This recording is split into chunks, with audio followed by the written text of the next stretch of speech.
Pashmangshëm besoj që jo vetëm PDK, secili subjekt politik që ka qenë pjesë e garës me nëntë shkurt, edhe është futur sërish procesi tash me 28 dhjetor, në esencë është dashur të dalë me diçka të re për elektoratit, pra të sjell diçka që nuk është parë me datën 9 shkurt dhe praktikisht krijimit të PDK-ja unë kështu e shoh të paktën me lëvizjen që është bërë në raport me zgjedhjen e kryetarit rinj këtë rast që është zoti Hamza. Pra zoti Hamza po futet këtë garë për dallim periudhave të kaluara përpos si kandidat edhe si kryetar i PDK-s, pa çka që besoj elektorati i PDK-s duhet me pranu si të tillë dhe si të mirëqenë, sepse është një lëvizje politike, por që më shumë e çon edhe këtë mesazhin që PDK është e bashkuar. Si secili subjekt politik zoti Hamza dhe PDK ka brenda po flas kështu zërat të cilët kanë pas mos pajtime për zhvillimet që po ndodhin etj dhe çoj deri tek kjo çfarë ka ndodhur. Po do me fillu kështu me një seri të pyetjeve, çka besoni që e shtyn elektoratin e PDK-s ose këta që doin me votu PDK-n me kalu këtë rezultat që e morët me 9 shkurt. Ju thatë që prisni të jetë shkoj për tej, pra ishin diku rreth 196.000 vota, nëse nuk gabojnë në zgjedhjet e fundit, por pse besoni që kjo mund të kalohet? Çka është PDK-ja ndryshe posa sa që e thash që ka një kryetar të ri në raport me elektoratin që ofrohet këto zgjedhje?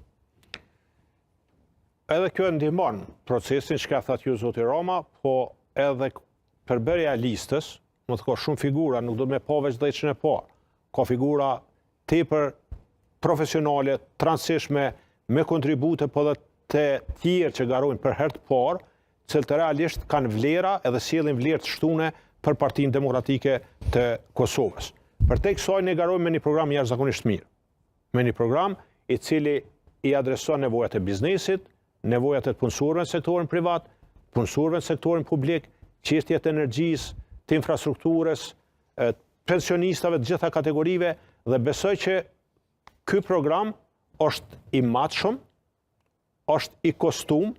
dhe është i realizueshëm. Unë e bukur shumë matna deri sa diçka tham publikisht, po kur të deklaroj publikisht i qëndroj mbrapa asojna çka e kam deklaru publikisht. Dhe për te kësaj, ne kemi pa një qeveri që 5 vjet, thuja të që 6, se ka qenë edhe në vitin 2020, një pjesë të vitit 2020, e cila ka premtu shumë. Ka premtu shumë, por në fakt ka realizu pak. Kemi një normë të rritjes ekonomike e cila është me ulta si mesatare nëse i referohemi normës të rritjes ekonomike në raport me gjitha qeverit tjera. Norma e rritjes ekonomike që është te 4 dhe nën 4% nuk mundet me i adresu sfidat edhe problemet cilat i ka ekonomia e Kosovës. Për te mungesës së zhvillimit ekonomik, dhe më thonë kemi një përkeqësim të klimës së biznesit, një humbje të optimizmit në shoqëri edhe mungesë të investimeve kualitative. Kryesisht investimet shkojnë patundshmëri dhe kurimet të investimet e huaja direkte përveç që shkojnë në blerjet pronave, dhe më thonë shtëpive, të banesave dhe çështje tjera, prapë se prapë a janë ndoshta si vlerë financiare është më shumë. Mirë po kur e merr si përfaqe, ne dim që nuk i ke ble as metrat katorëve të njëjta për shkak se para 4-5 viteve